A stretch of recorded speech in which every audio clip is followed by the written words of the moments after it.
Je m'appelle Ava Monroe. J'ai 33 ans, et jadis, je croyais que si je me rendais assez utile, ma famille finirait par appeler cela de l'amour. Cette croyance est morte, un mardi après-midi, alors que mon téléphone était encore collé à mon oreille. J'avais appelé ma mère, pour lui rappeler le rendez-vous médical de mon père, concernant sa tension.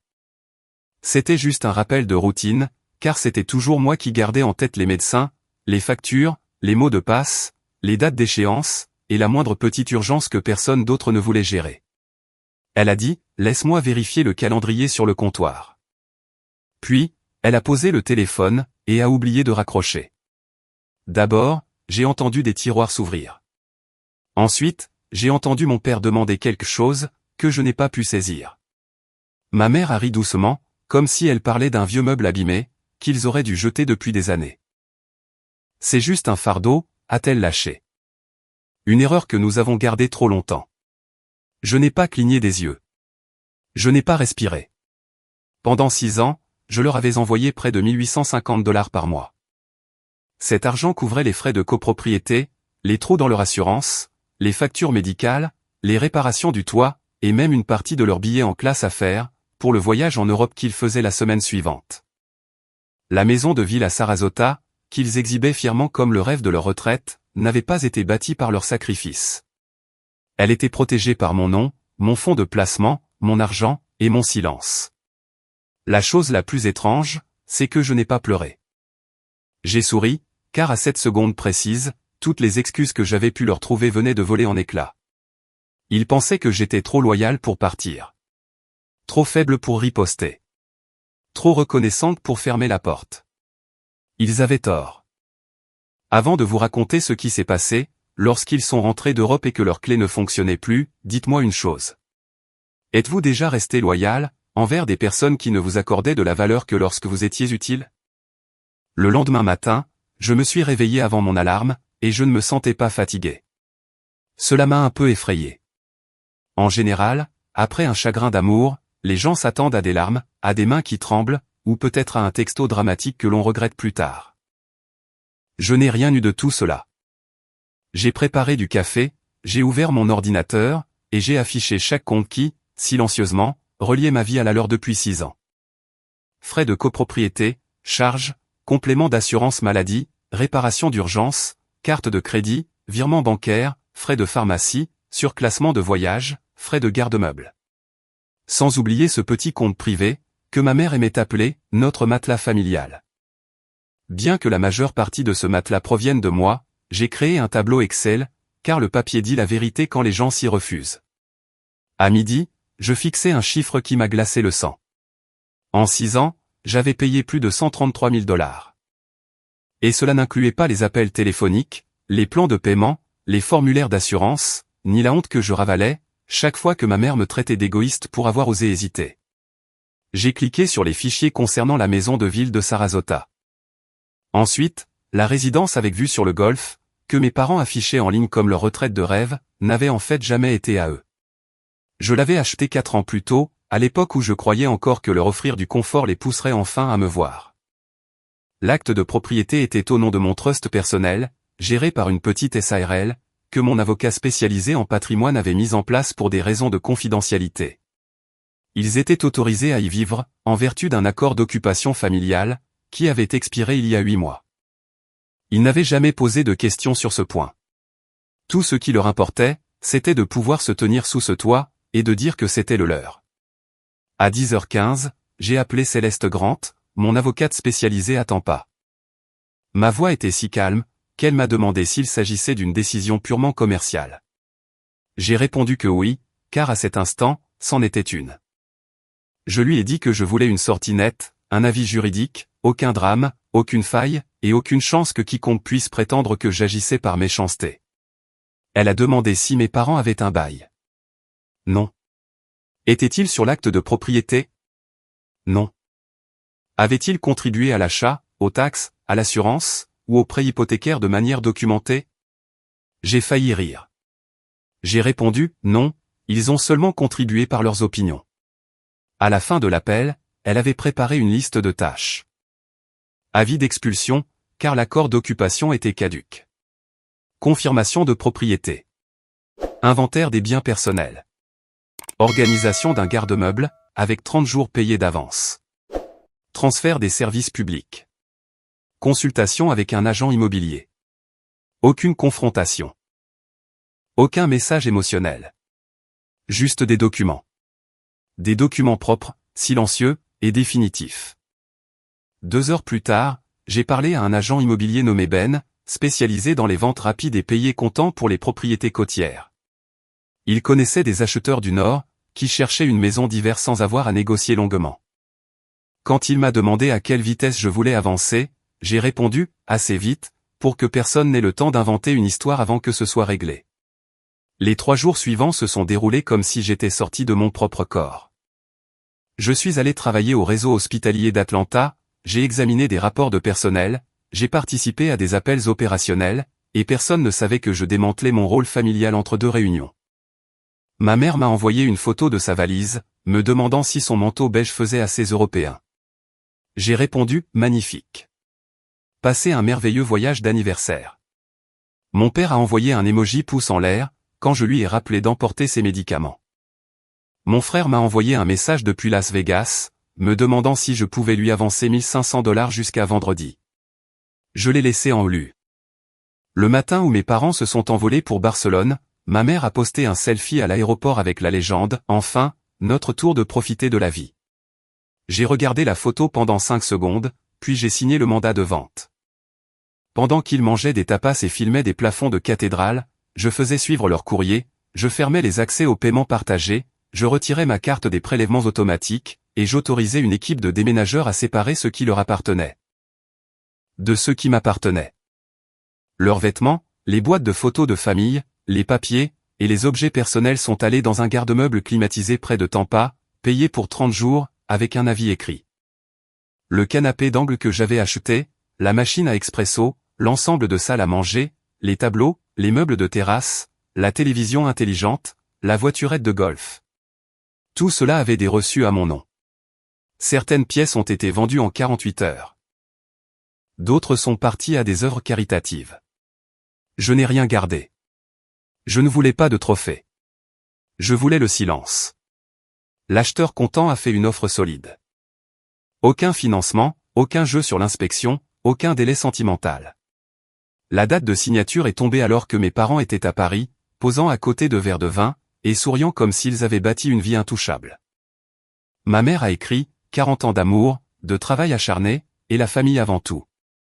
J'ai sauvegardé la capture d'écran, car elle expliquait tout. La famille avant tout avait toujours signifié, Ava en dernier. Le jour où les documents finaux ont été signés, j'étais assise dans mon loft d'Atlanta, et j'ai regardé l'email de confirmation arriver. Mes mains n'ont pas tremblé. J'ai pensé à les appeler, à les prévenir, à leur donner une dernière chance de s'excuser, pour des mots qu'ils ignoraient que j'avais entendus. Puis, je me suis souvenu de la voix de ma mère, douce et désinvolte, disant que j'étais une erreur gardée trop longtemps. Alors, j'ai fermé l'ordinateur, j'ai éteint mon téléphone, et j'ai laissé Paris les garder encore un peu. Pendant qu'ils levaient leur coupe de champagne sous des lumières dorées, je signais la fin de cette vie gratuite, que ma loyauté était censée protéger pour toujours. Les gens comme ma mère savent toujours comment faire passer l'égoïsme pour une tradition. La famille prend soin de la famille. C'était sa phrase préférée. Elle l'a dite lorsque l'appel de fonds spécial de la copropriété est tombé, et que mon père avait oublié de le budgéter. Elle l'a dite quand leur climatisation est tombée en panne au milieu de l'été floridien, et que le réparateur demandait $4900. Elle l'a dite quand mon frère a perdu un énième emploi, et avait besoin d'argent pour garder son appartement à Las Vegas. Elle l'a dite quand elle a voulu une nouvelle salle à manger, car l'ancienne rendait la maison moins élégante sur les photos. Mais d'une manière ou d'une autre, la famille n'allait que dans une seule direction, vers eux, et loin de moi. J'avais 27 ans, la première fois qu'ils m'ont demandé une vraie somme d'argent. Mon père avait pris sa retraite plus tôt que prévu après une alerte de santé, et ma mère pleurait au téléphone, se plaignant de la difficulté de s'adapter. Je venais d'être promu, vivant encore dans un petit appartement, avec des meubles que j'avais montés moi-même. Je leur ai envoyé $800 ce mois-là, en me disant que c'est temporaire. Le temporaire est devenu mensuel. Le mensuel est devenu attendu. L'attendu est devenu invisible. Ils ont arrêté de dire merci après la première année. À la deuxième année, ma mère m'envoyait des captures d'écran de factures, sans salutation, sans explication. Juste un emoji triste, et la mention « à payer vendredi ». Si je ne répondais pas assez vite, elle m'appelait et soupirait avant même que je ne dise bonjour. J'ai appris à décrocher, avec ma carte de crédit déjà ouverte sur l'écran. C'était plus facile que d'entendre la déception, déguisée en instinct maternel. Mon père jouait l'impuissance d'une manière plus discrète. Il disait « Ta mère est stressée, ma puce. Tu sais comment elle est. » Ensuite, il la laissait faire la demande, tout en profitant de la réponse. Quand les impôts fonciers tombaient, je payais la pénalité. Quand le toit avait besoin de réparation après une tempête, je couvrais la franchise. Quand leur mutuelle a changé, et que ma mère a prétendu que la paperasse était trop compliquée, j'ai passé 3 pauses déjeuner à régler le problème. Quand mon frère a eu besoin d'argent pour une certification en vente qu'il n'a jamais terminée, ils ont appelé ça un investissement pour son avenir. Quand j'ai demandé pourquoi son avenir semblait toujours me coûter de l'argent, ma mère a répondu « parce qu'il n'a pas encore trouvé ses marques. » Toi, tu as toujours été plus forte. Plus forte est devenu le mot qu'ils utilisaient, quand ils voulaient que je porte des choses que personne d'autre ne voulait toucher. J'étais forte quand je ratais des vacances, parce que je devais économiser. J'étais forte quand je finissais tard le travail, et que je répondais quand même à leurs appels. J'étais forte quand j'ai été opéré de l'épaule, et que j'ai dû rentrer en Uber, car personne ne pouvait venir. Ma mère a dit qu'elle m'aurait aidé, mais qu'elle s'était déjà engagée pour un déjeuner de charité.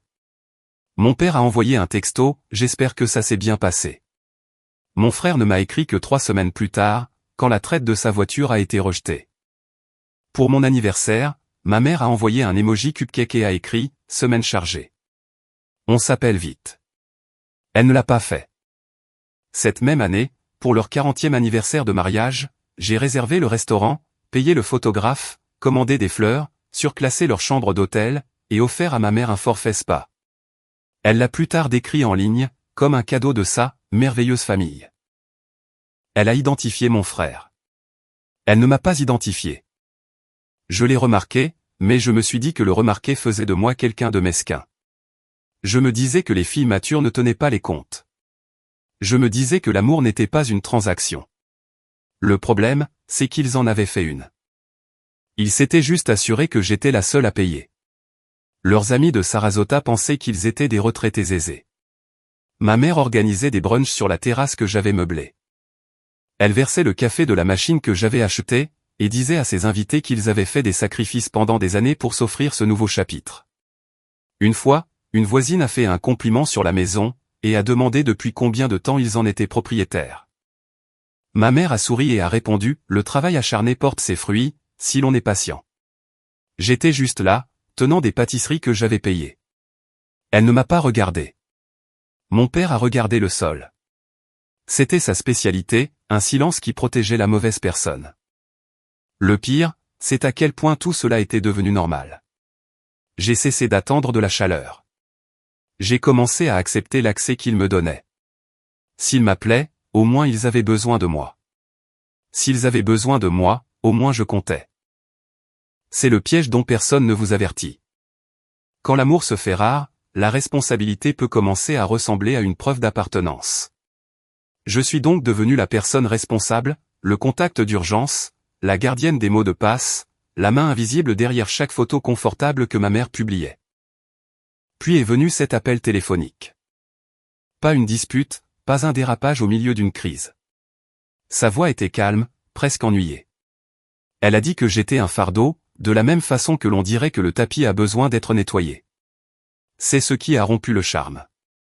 Pas seulement l'insulte, mais la facilité avec laquelle elle a été prononcée. J'ai réalisé qu'elle avait probablement dit pire auparavant. J'ai réalisé que mon père l'avait probablement déjà entendu. J'ai réalisé qu'ils avaient accepté mon argent d'une main, tout en me rabaissant de l'autre. Cette nuit-là, j'ai tout repassé en boucle. Chaque facture, chaque anniversaire oublié, chaque urgence que j'avais réglée, chaque publication publique qui m'effaçait. Pour la première fois, je ne me suis pas demandé ce que j'aurais pu faire pour être mieux aimé. Je me suis demandé pourquoi j'avais continué à financer des gens, qui étaient si à l'aise avec le fait de me manquer de respect. La réponse était laide, mais elle était honnête. J'avais confondu la loyauté avec l'abandon de moi-même. Et une fois que j'ai compris cela, les serrures de la maison de Sarasota étaient pour ainsi dire déjà changées. Ils sont rentrés chez eux un jeudi soir, coup de soleil, fatigués, et riant encore. Je le sais, car ma mère a posté une photo depuis la zone de récupération des bagages, avant même que les roues de sa valise n'aient touché le sol floridien. De retour au paradis, a-t-elle écrit. Rien ne vaut le retour à la maison.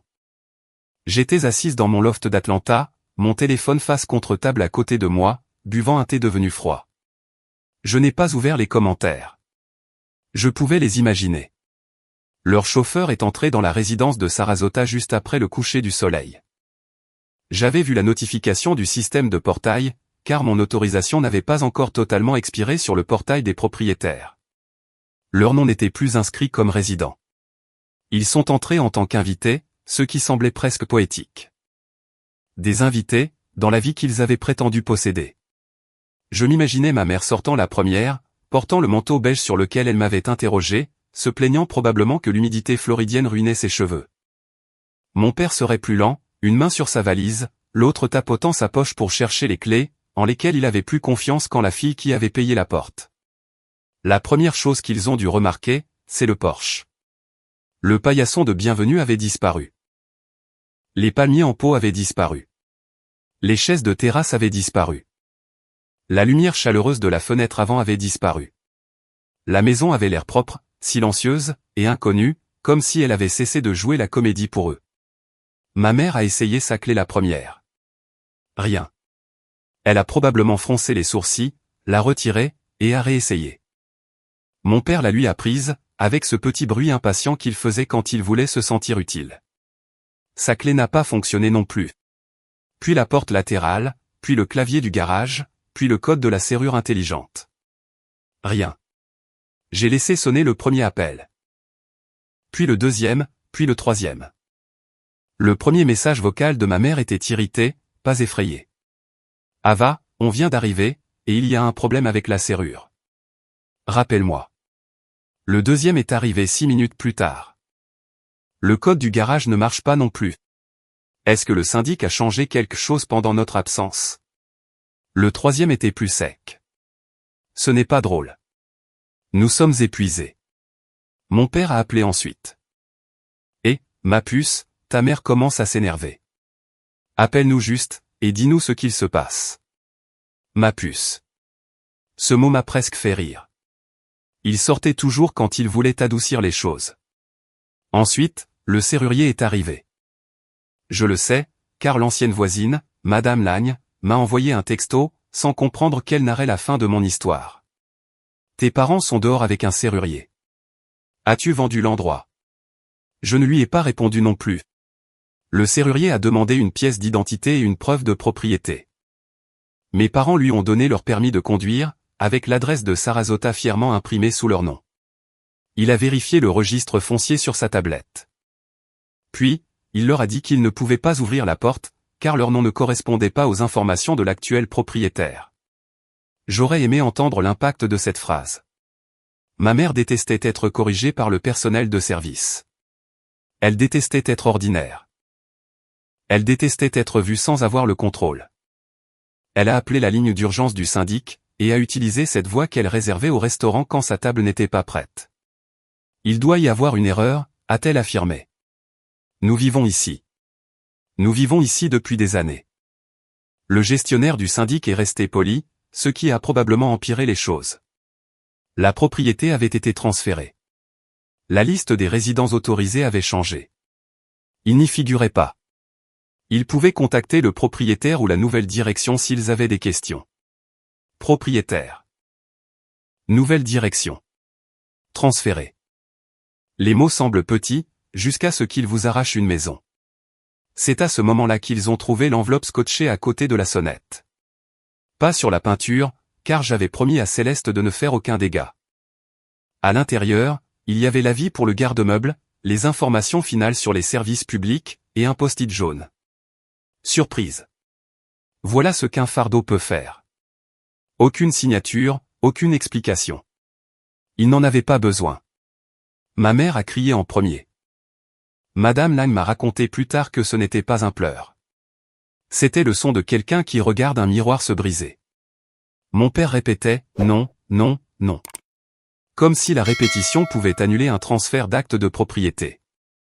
Les rideaux des fenêtres avant avaient disparu, alors, quand ils ont regardé à l'intérieur, ils ont vu la vérité. Un salon vide. Plus de canapés d'angle, plus d'affiches de plage encadrées, plus de télévision intelligente, plus de tables basses, plus de salles à manger, plus aucune preuve de cette vie que ma mère vendait en ligne.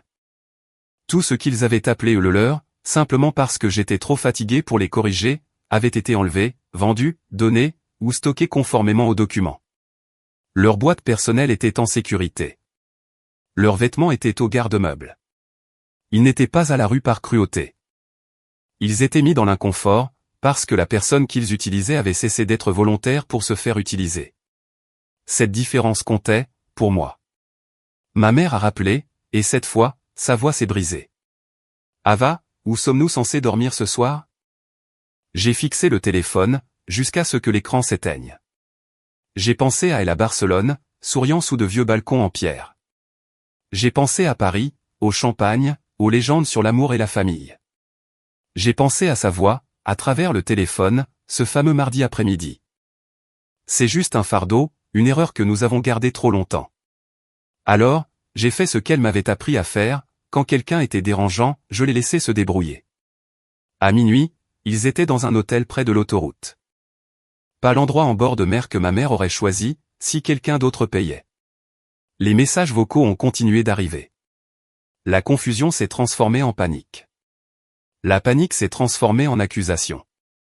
L'accusation s'est transformée en supplication. Mais la porte est restée fermée. Ils pensaient que la porte verrouillée était la punition. Ils n'avaient aucune idée que la véritable punition, c'était de réaliser que chaque aspect confortable de leur vie avait été payé par cette fille qu'ils appelaient une erreur. Le lendemain matin, j'avais 42 appels en absence, 18 textos, 7 messages vocaux, et un email sans objet de la part de mon père. Les messages de ma mère suivaient le même schéma qu'elle avait utilisé toute ma vie.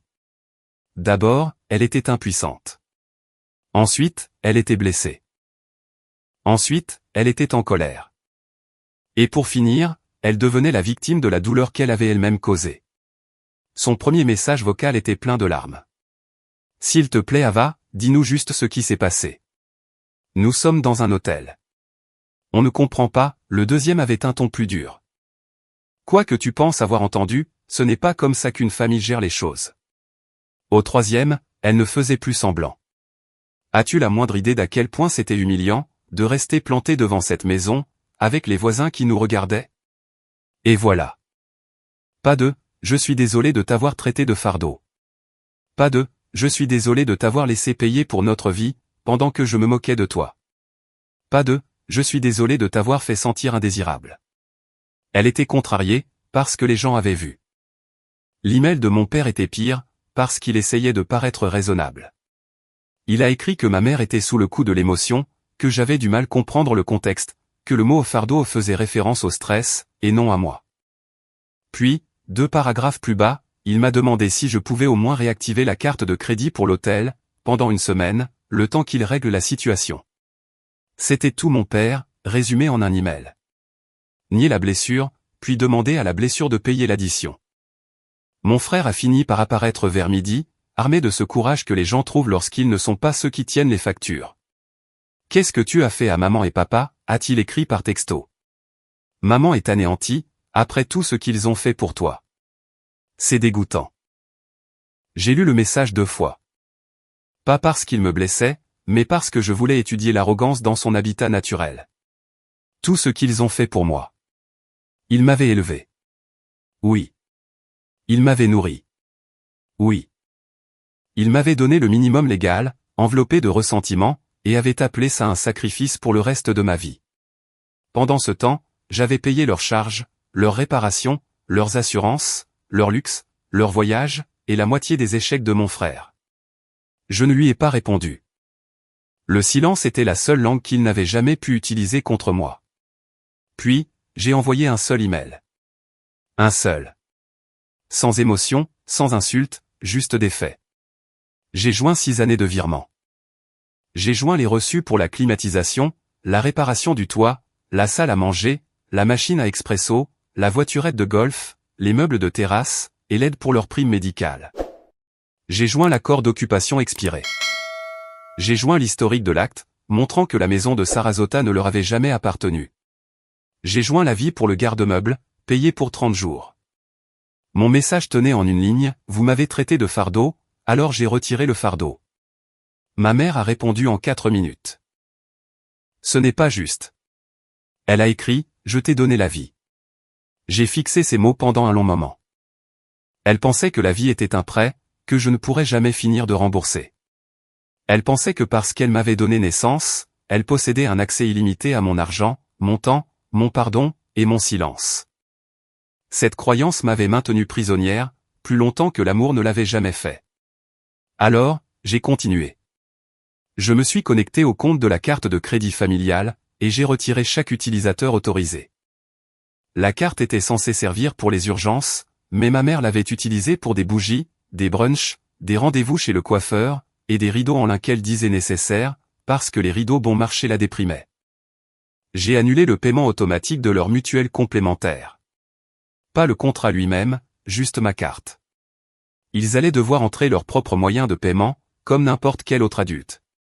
J'ai annulé le renouvellement automatique du garde-meuble, au-delà de la période de préavis. J'ai retiré mes informations bancaires des portails des services publics, d'Internet, de l'assurance, et de la copropriété. J'ai vérifié le compte chèque commun. Il y avait 12 600 $ dessus, et plus de 11 000 pouvaient être tracés jusqu'à mes dépôts. J'ai transféré ma part documentée sur mon compte privé, et j'ai laissé le reste. Céleste m'avait dit d'être précise, alors j'ai été précise. La vengeance a un meilleur goût, quand elle ne peut pas être contestée. Le soir même, la discussion de groupe familial a explosé. Un cousin a écrit que j'étais cruel envers des parents vieillissants. Une tante a envoyé un verset de la Bible. Mon frère a envoyé un long message sur le respect, ce qui était audacieux pour un homme, qui m'avait un jour demandé de payer son assurance auto, avant de publier des photos en boîte de nuit le soir même. Je ne me suis pas défendu dans le groupe. J'ai simplement téléchargé le registre, date, montant, motif, reçu, capture d'écran. Le chat est resté silencieux pendant 27 minutes. Puis ma tante a écrit, Patricia, est-ce que c'est vrai? Ma mère a quitté le groupe. Ce fut peut-être le moment le plus satisfaisant de la semaine. Pas parce qu'elle était gênée, bien qu'elle l'ait été, mais parce que pour une fois, l'assemblée ne l'a pas cru sur parole. Mes parents sont restés 3 nuits à l'hôtel. Le 4e jour, ils ont signé un bail à court terme pour un appartement de 2 chambres, plus à l'intérieur des terres, près de Tampa. Moquette beige, fenêtre donnant sur la rue, et aucune vue à part le parking. Ma mère a appelé ça une solution temporaire. Mon père a appelé ça un malentendu. J'ai appelé ça des mathématiques. Sans mon argent, il pouvait s'offrir exactement ce dans quoi il venait d'emménager. Ma mère a laissé un dernier message vocal cette semaine-là, plus bas que les autres. Tu nous as humiliés, Ava. Et c'était tout. Pas, tu nous as blessés. Pas, tu nous manques. Pas, nous sommes désolés. Tu nous as humiliés. Quand elle a finalement cessé de demander où elle allait dormir, pour commencer à se demander ce que les gens allaient penser, j'ai su que j'avais touché la seule chose qu'elle aimait plus que le contrôle, son image. Après la maison, j'ai avancé dans le reste de ma vie avec un calme que je n'avais jamais connu auparavant. Pas exactement du bonheur. Pas encore. Plutôt comme le silence qui suit l'arrêt d'une machine, et qui vous fait réaliser à quel point elle était bruyante depuis des années. La première chose que j'ai changée, c'est mon contact d'urgence au travail. Cela a pris moins de 5 minutes. Pendant des années, le nom de ma mère était resté là, comme une preuve que j'avais une famille qui viendrait s'il m'arrivait quelque chose. Mais quand j'avais été opéré, elle n'était pas venue. Quand j'étais malade, elle n'était pas venue. Quand je me sentais seul, elle n'avait pas appelé. Je l'ai donc remplacée par Maya, une collègue qui m'avait un jour apporté de la soupe pendant une semaine de grippe, sans me donner l'impression que je lui devais mon âme. Puis j'ai mis à jour mes directives médicales, puis mes bénéficiaires, puis mon testament, puis le trust, puis chaque option de récupération de mots de passe reliée à une ancienne adresse email familiale. Chaque compte de streaming partagé, chaque album photo, chaque invitation de calendrier, chaque fil invisible qui leur donnait l'impression d'être assez proches pour m'atteindre quand ils avaient besoin de quelque chose. Je n'ai pas fait d'annonce solennelle. Les personnes qui profitent de vos limites, méritent rarement une cérémonie lorsque vous les imposez. Mon père a d'abord essayé la voie légale. Il a trouvé un avocat bon marché, qui a envoyé une lettre pleine de menaces voilées, et de phrases comme « possible malentendu sur la propriété familiale ». Céleste a répondu avec des documents, historiques de l'acte, registre du trust, accord d'occupation expiré, traces des paiements, avis de stockage, et la preuve qu'aucun bien personnel n'avait été détruit ou retenu. L'avocat n'a pas envoyé de deuxième lettre. Mon frère a ensuite essayé la culpabilisation. Il m'a envoyé des textos depuis 3 numéros différents. Tu as vraiment détruit cette famille. Tu as eu ce que tu voulais. J'espère que tu aimes être seul. J'ai bloqué chaque numéro. Ce qui est drôle, c'est qu'être seul ne ressemblait en rien à la solitude que j'avais ressentie au sein de cette famille. Seul dans mon propre espace, je pouvais respirer. Seul avec mon propre argent, je pouvais faire des projets. Seul, sans leur voix, je pouvais m'entendre penser.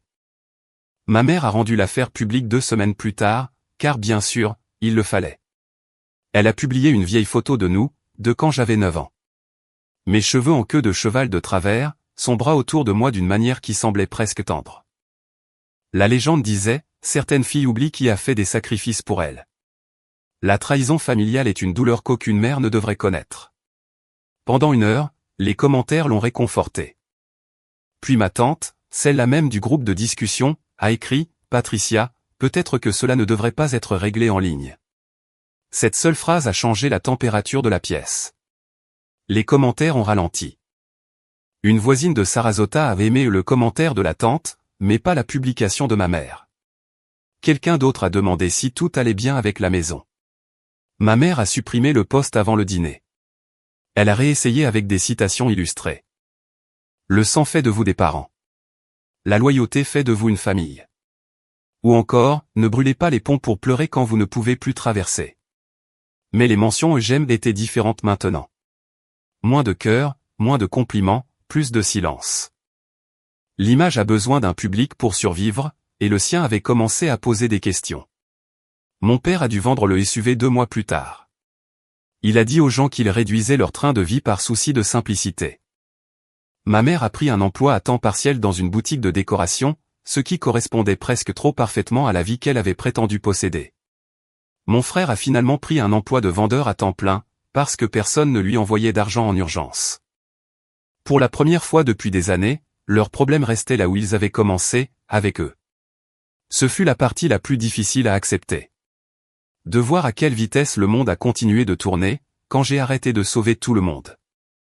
J'avais cru que tout s'effondrerait si je disais non. En réalité, ils se sont adaptés. Pas avec grâce, pas avec joie. Mais ils se sont adaptés. Cela m'a appris quelque chose de douloureux et d'utile. Certaines personnes ne sont pas impuissantes. Elles sont entraînées. Elles savent qui va paniquer en premier, qui va payer en premier, qui va s'excuser en premier, qui va confondre la culpabilité avec le devoir. J'avais été cette personne. Maintenant, je ne l'étais plus. Une cousine m'a envoyé un message quelques mois plus tard. Elle a dit, « Je ne savais pas que tu payais pour tout ça. Je suis désolé. » J'ai apprécié les excuses, mais je n'ai pas encouragé la conversation. J'avais appris que chaque porte entrouverte ressemble à un chemin de retour, pour des gens qui n'aiment pas les portes verrouillées. Ma mère a envoyé une carte d'anniversaire à mon bureau. Pas d'adresse d'expédition, mais j'ai reconnu son écriture. À l'intérieur, elle a écrit « J'espère que tu es fier de ce que tu as fait. » Je l'ai placé dans un dossier, avec le registre financier, le transfert d'actes, et l'email imprimé où mon père me demandait de réactiver la carte de l'hôtel après avoir nié l'insulte. Je garde ces papiers, non pas parce que je veux rester en colère, mais parce que la mémoire devient généreuse quand la solitude vient nous rendre visite. Elle essaie d'adoucir les choses tranchantes. Elle essaie de transformer les schémas destructeurs en de simples accidents. Ce dossier me rappelle que ce n'était pas juste une mauvaise phrase. C'était un système. Je payais, il posait. J'avais mal, il niait. Je donnais, il prenait. J'ai disparu, et ils ont pleuré pour l'argent avant de pleurer pour moi. Leur punition n'était pas la pauvreté. C'était plus simple, et plus honnête. Ils ont dû vivre au niveau exact qu'ils pouvaient s'offrir sans moi. Ils ont dû répondre à leurs propres appels, payer leurs propres factures, porter leur propre image, et s'asseoir dans une vie plus étriquée, bâtie à partir des choix qu'ils avaient réellement faits. Et moi, l'erreur qu'ils avaient gardée trop longtemps, je suis devenu la seule chose qu'ils ne pouvaient plus utiliser. 1 an plus tard, ma vie avait l'air plus petite de l'extérieur, mais bien plus grande de l'intérieur. Je n'ai pas racheté une maison géante. Je n'avais pas besoin de hauts plafonds, d'une terrasse parfaite, ou d'une pièce conçue pour impressionner des gens, qui ne venaient me voir que lorsqu'ils voulaient quelque chose. J'ai emménagé dans un appartement calme du centre d'Atlanta. De grandes fenêtres, des lampes chaleureuses, et des meubles choisis par moi, pour moi. La première nuit là-bas, j'ai dormi sur un matelas posé à même le sol, car le cadre de lit n'était pas encore arrivé.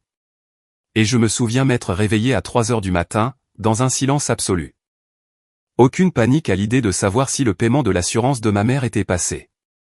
Aucune peur que mon frère n'envoie un autre texto désespéré. Aucune liste mentale de réparations, d'anniversaires, de chantages affectifs, ou de factures cachées derrière de joyeux messages familiaux. Juste le silence. Le vrai silence. Celui qui ne vous punit pas. Celui qui vous rend à vous-même.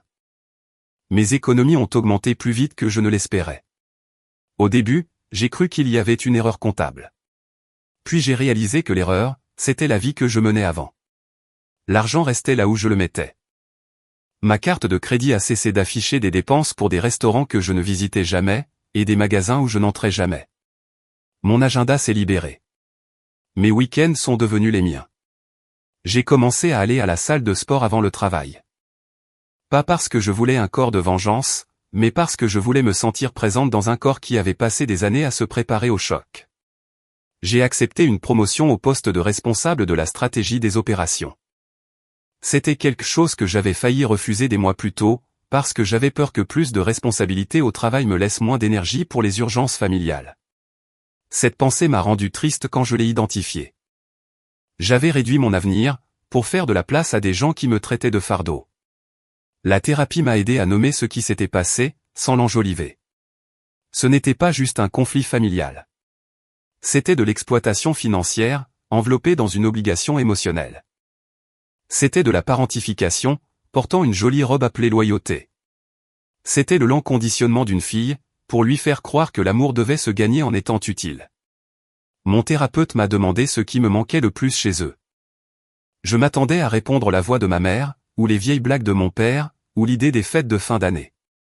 Au lieu de cela, j'ai dit, c'est ce que j'espérais qu'ils deviennent, qui me manque. C'était ça, le deuil. Non pas perdre la famille que j'avais, mais perdre la famille que j'avais attendue.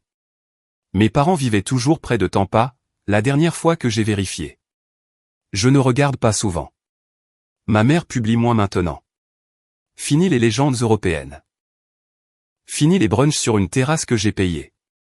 Fini, la famille avant tout, sous des couchers de soleil filtrés. Parfois, elle partage des citations sur le pardon, généralement le genre de citations écrites par des personnes qui veulent le pardon sans la responsabilité. Mon père a l'air plus vieux sur les rares photos que les proches publient. Mon frère travaille à temps plein maintenant. Imaginez un peu, un miracle accompli grâce à la fin d'un virement automatique. Je ne célèbre pas leurs difficultés. La liberté ne ressemble pas toujours à une musique de victoire. Parfois, on a juste l'impression de poser une boîte très lourde, et de réaliser que l'on a les bras meurtris. Je ne veux pas de la vengeance pour toujours. La vengeance était la porte. La paix était la pièce située derrière. Et la paix a des règles. Aucun accès sans respect. Aucune aide sans honnêteté. Aucun titre familial n'est assez puissant pour effacer la cruauté. J'entends encore cet appel, parfois. La voix de ma mère, calme et certaine. C'est juste un fardeau, une erreur que nous avons gardée trop longtemps. Pendant des mois, ces mots m'ont brûlé de l'intérieur. Maintenant, ils résonnent différemment. Non pas comme une vérité, mais comme quelque chose d'utile. Ils étaient la vérité l'aide dont j'avais besoin, pour cesser de vivre à l'intérieur d'un joli mensonge. Je crois que c'est la leçon que je veux que les gens comprennent. Être gentil est magnifique, mais la gentillesse sans limite devient de l'automutilation. Aider sa famille peut être honorable, mais financer le manque de respect n'est pas de l'amour. La loyauté n'est pas censée exiger que vous disparaissiez. Un parent, un frère, un partenaire, ou n'importe qui d'autre, peut vous aimer de manière imparfaite. Mais ils n'ont pas le droit de vous vider, de se moquer de vous, et d'exiger quand même l'accès à la vie que vous avez construite. L'éducation ne vient pas toujours des salles de classe. Parfois, les connaissances précieuses arrivent par la douleur, par un téléphone mal raccroché, par une phrase que vous n'auriez jamais dû entendre. Cette connaissance peut vous sauver, si vous l'écoutez. Elle peut vous apprendre que votre valeur ne se mesure pas à la quantité de souffrance que vous pouvez absorber en silence. Elle peut vous apprendre que les limites ne sont pas des murs bâtis par amertume, mais des portes avec des serrures, des clés, et des critères d'entrée. Je pensais autrefois que le foyer était un endroit que je pouvais acheter pour les autres, jusqu'à ce qu'ils m'aiment enfin correctement. Maintenant, je sais que le foyer est l'endroit où je n'ai pas à gagner le droit d'exister. Parfois, s'en aller n'est pas une vengeance. Parfois, c'est la première leçon honnête que vous donnez à des gens, qui ont confondu votre gentillesse avec un titre de propriété. Avez-vous déjà eu à choisir entre la loyauté aveugle et le respect de vous-même? Parce que moi, oui. Et le jour où j'ai cessé d'être leur fardeau, fut le jour où je suis enfin devenu ma propre priorité.